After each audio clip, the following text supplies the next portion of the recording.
Colonel Mamadou Hadj, bonjour et merci d'avoir accepté l'invitation d'Africa Globe TV et pour discuter de beaucoup de questions, notamment la situation politique dans certains pays de la sous-région, les pays où les militaires sont aux commandes depuis quelque temps. Mais nous allons également discuter de la guerre russo-ukrainienne et ses impacts sur l'Afrique en général. Bon, entre autres, il va y avoir d'autres thématiques que nous allons débattre. Mais avant de commencer cet entretien, je voudrais quand même un peu vous présenter.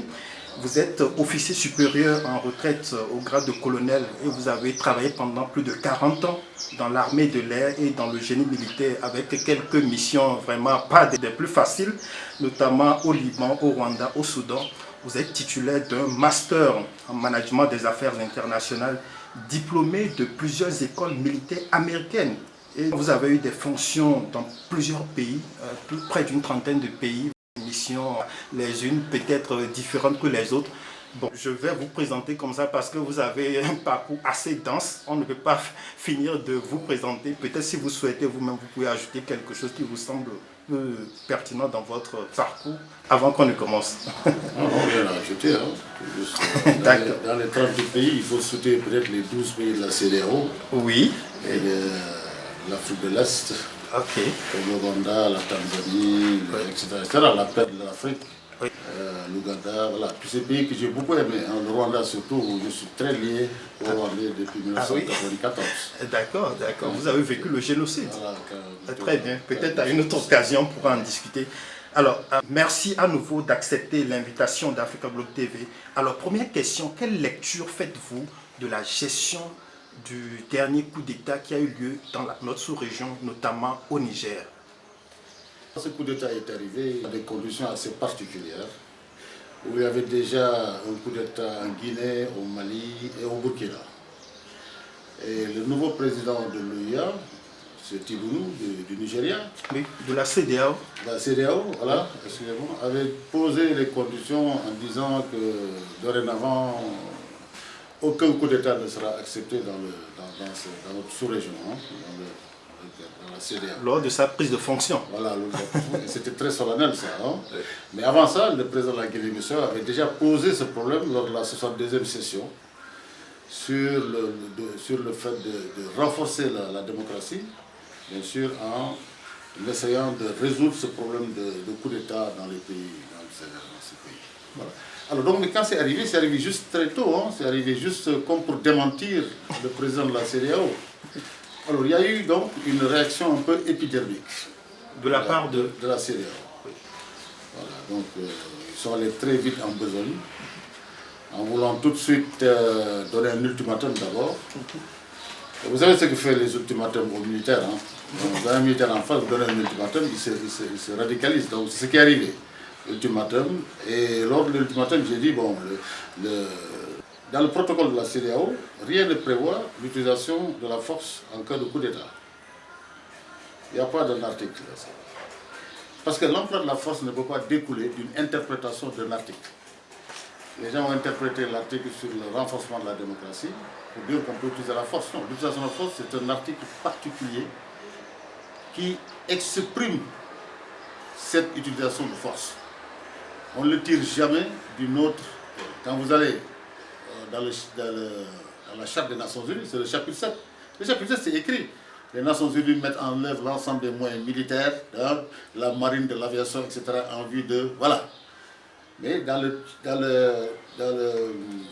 protocole de la CEDEAO, il n'y en a pas.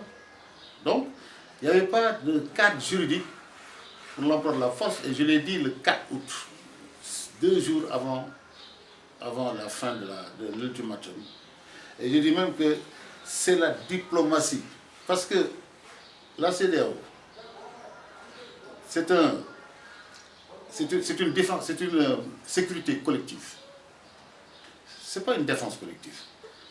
Donc c'est une sécurité collective. C'est-à-dire les pays qui adhèrent à la défense collective adhèrent au principe du règlement pacifique des conflits entre eux. Mais c'est ça la défense collective. Elle est née comment on appelle, du traité de Westphalie. Après, il y a eu le traité de Versailles, après la Deuxième Guerre mondiale, qui a mis en place la SDN. Après, il y a eu la déclaration de San Francisco. en 1945 qui a mis en place les Nations Unies. Donc, c'est que tout ce qui adhère à une structure de défense collective veut régler leurs problèmes, leurs différends de manière pacifique. Et c'est ça le centre de l'affaire. Maintenant, le coup d'État pose problème.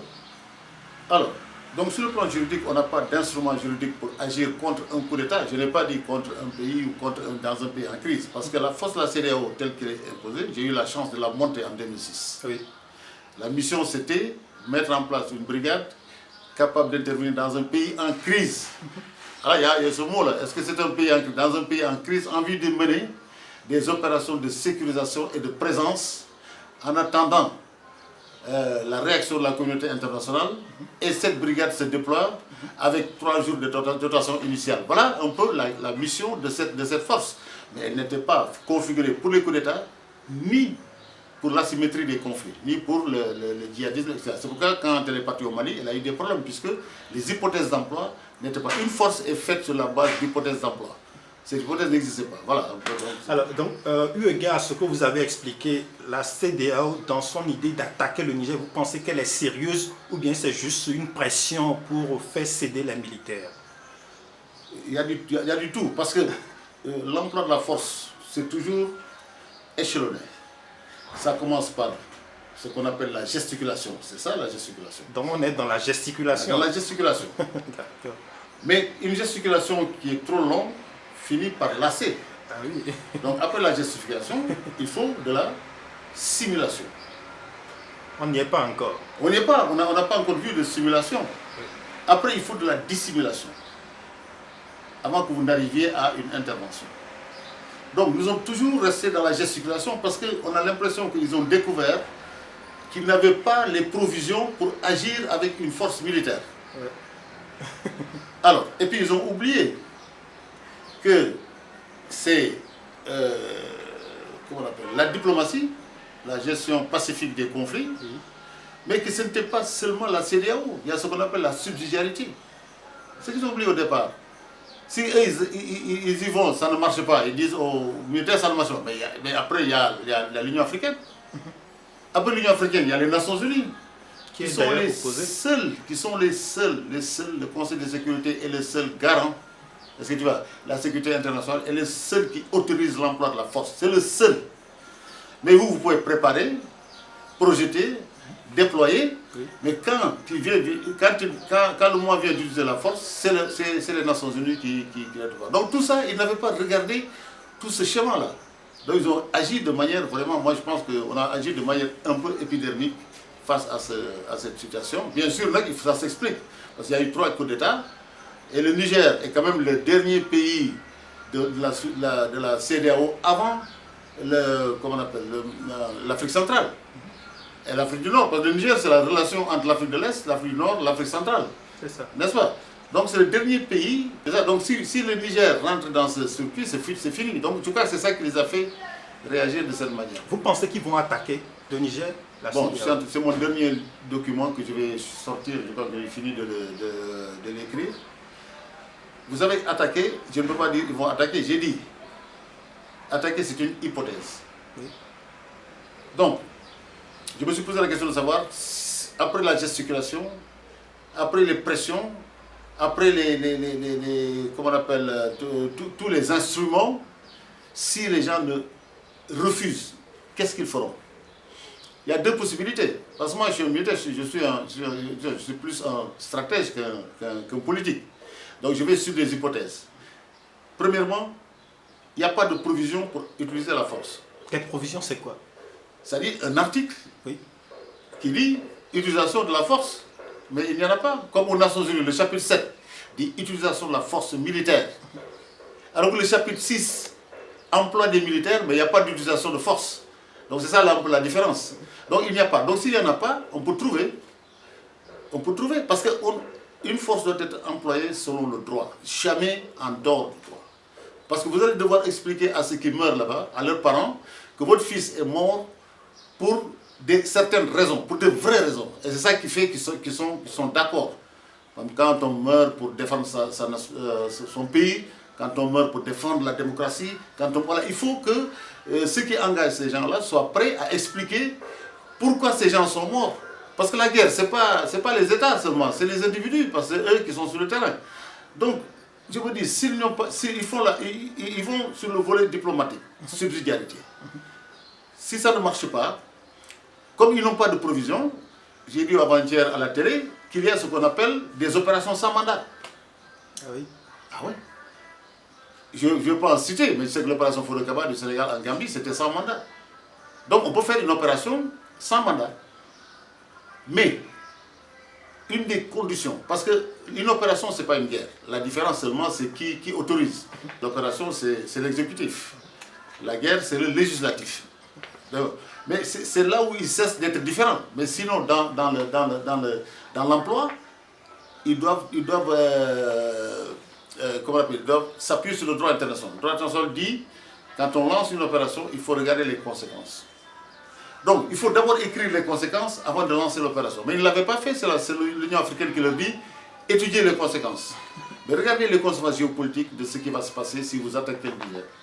On peut en parler, j'ai tout un scénario sur ça. Allez. Mais justement, les parlements ont leur avis sur ça. Le Parlement nigérien a dit non. Est-ce qu'on ne devait pas consulter aussi les parlements des autres pays membres de la CEDEAO avant de prendre une décision? Mais jamais une opération, c'est de l'exécutif. Ah oui? Ouais, c'est l'exécutif qui détermine une opération. Une opération, c'est l'emploi de la force, mais visant un but politique. Alors qu'une guerre vise un objectif national. C'est pourquoi elle passe par l'Assemblée nationale. Mais les parlements autorisent les ressources. C'est là où le Parlement tient l'exécutif. D'accord. Il dit, je ne suis pas d'accord, ça veut dire que quand on va mettre les ressources en place, ils ne votent pas pour les ressources. Alors c'est ça où ils tiennent les trucs, ça, ils tiennent les États sur ça. Maintenant, si vous pouvez trouver les ressources ailleurs, ça peut venir. Vous ne pouvez pas dire, mon Parlement ne veut pas, pas même Nigérien, mais est-ce que le Sénégal, les trucs, vous ne pouvez pas cotiser, ou bien est-ce que, voilà, ça c'est possible. On a déjà vu ça dans le monde. Très bien. L'opération au Golfe, Desert Storm, a été fait comme ça, parce que le Parlement américain avait refusé. Donc c'est les autres pays, l'Arabie Saoudite, le truc, qui ont financé l'opération.